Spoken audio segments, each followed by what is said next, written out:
دی کې یو غټه فایده په دې رشتو کې سوچ کوئ. لکه بعض وروسته بیا موږ خو یاره لور ما چې وایي شیعه له لور ورکړې ده، او بعض وایي موږ چې دی بریلیانو له ورکړې ده، او بعض وایي موږ هغه ځای کې، او بعض وایي موږ دې ځای کې ورکړې. ولې؟ دا چې رواره او دا چې خوری او دا کلیوال او دا خوری دی رواره دی کلیوال دی چې هر څه دی، سوچ به دې ته کې چې د دې سړي عقیده څه ده، د الله مبارک یې څه وي، د پیغمبر مبارک یې څه وي. بله مسله دا ده چې په خپلو لوڼو خویندو باندې خپلې رشتې مه پالئ، چې تا کې زوري پښتني خپل رشته په خپله پاله.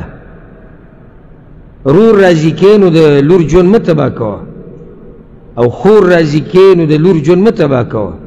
خور د جي خفه کېږي جي، ښه نو هغه زوی خو یې نشهیز دی، نو څه وکړو خفه کېږي جي.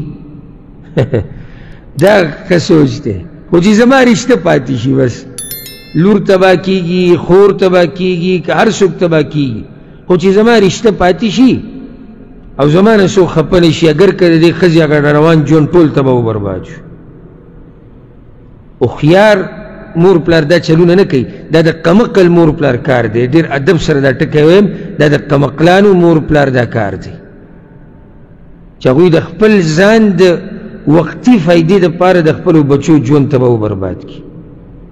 هلک به چغې وایي دا جنۍ زما نه ده خوښه، دا جنۍ زما نه ده. څنګه دې نه ده خوښه؟ دا خو زما خورزه ده، دا زما رویره ده.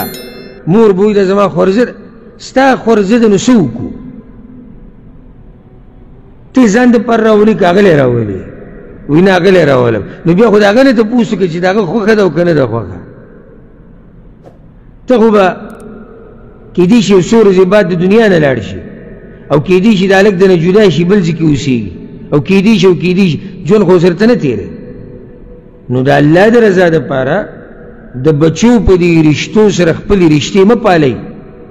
مطلب زما د خبرې دی رشتې مه پالئ، یعنې خپل ځان ته پکې فایدو او ګټو ته سوچ مه کوئ چې صرف ته خپل ځان ته سوچ کې. رشته وساته، دا نه چې رشتې مه ساته، خو رشته په دې حساب مه ساته چې ته پرې د بچي ژوند تباه کړې. رشته وساته د خور سره، د رور سره، د ټولو سره. خو د هغې ډېرې طریقې دي د رشتو د پاللو.